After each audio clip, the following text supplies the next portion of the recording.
You've seen the headlines, right? You've probably even had those conversations with friends. That big, kind of scary question. Is World War III about to start? It is a heavy one, for sure, and it deserves a real, honest look. So today, that's exactly what we're going to do. We're going to tackle it head on. All right, let's just dive right in. Now, I'm not going to sit here and give you a simple yes or no, because honestly, no one can. Anyone who tells you they can, well, they're not being straight with you. Instead, what this is all about is giving you a mental toolkit. Think of it like a new set of lenses, a framework that you can use to look right past those scary headlines and start to really understand the powerful forces at play in our world. Okay, so first things first, before we can even begin to answer that huge question, we've got to be on the same page. We have to define our terms. What actually makes a war a world war?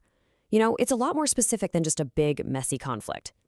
So think of it like a recipe. There are a few key ingredients you absolutely have to have. It's not just about how big the war is. You need these three things. First, you need most of the world's great powers to be in the mix. Second, they can't just be fighting randomly. They need to be grouped up into two big opposing teams, like the Axis and the Allies in World War II. And third, and this is crucial, the conflict has to have a truly global reach. Its impact has to ripple out and touch pretty much every corner of the planet. And this chart here, it just makes the difference so clear. Look, a regional conflict, and don't get me wrong, they are absolutely tragic, but it's like a fire in a fireplace. It's contained. A world war, though, that's a wildfire that's jumped every single fire break. It doesn't just mess with global trade, it completely rewrites the rulebook. It redraws the map of the world. It's a total, fundamental rewiring of, well, everything. So you might be asking, how does a conflict even get to that point? Well, it's not like flipping a switch. It doesn't happen overnight. It's more like this constant, intense tug of war. On one side, you have forces pulling us towards a massive war, and on the other, you have forces trying to pull us back from the edge. And that balance, that tension, it is everything. So for the next few minutes, let's take a good look at both sides of that rope. We'll start with the scary part, the forces that are constantly pushing us up towards a global conflict. Right, so how does a tiny spark in one region become this global inferno? A great way to think about it is to imagine a ladder, an escalation ladder. And every single rung on that ladder is another step up, taking the conflict to a whole new and much more dangerous level. It almost always starts small, right? Just a regional flashpoint. But then, bam. Those alliances we talked about, they act like tripwires. One country makes a promise to defend another, and that pulls a much bigger nation into the fight. And of course, that nation's rival feels like it has to respond. See how it works? Each step on its own seems logical, almost unavoidable to the people making the decisions. But you take enough of those logical steps, and before you know it, the entire world is sucked in. And that right there is the terrifying, chilling logic of the escalation ladder.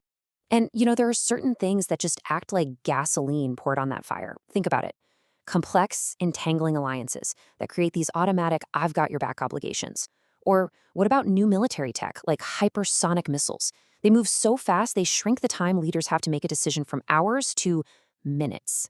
These are the catalysts. These are the things that can make a crisis shoot up that ladder way faster than anyone expects. Okay, but here's the good news. It's not inevitable. Climbing that ladder is not a foregone conclusion. Because for every single force pushing us up, there are powerful, and I mean really powerful, forces pushing back down. Let's call them the global circuit breakers. Like in your house, they're the mechanisms designed to pop and stop a catastrophic chain reaction before it burns the whole place down. So that leads to a really important question, right? If that escalation ladder is the danger, what are the brakes?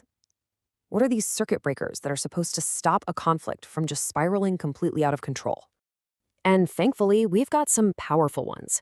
First up, our global economy. It's so deeply tangled up now that a major war wouldn't just be destructive, it would be mutually assured financial destruction. And that is a huge reason to stay out of it. Then you've got diplomacy, the stuff that's constantly happening behind the scenes, those quiet back channels that put out fires we, the public, never even know were lit. But the biggest one, the big shield. It's the last one on this list, the nuclear deterrent.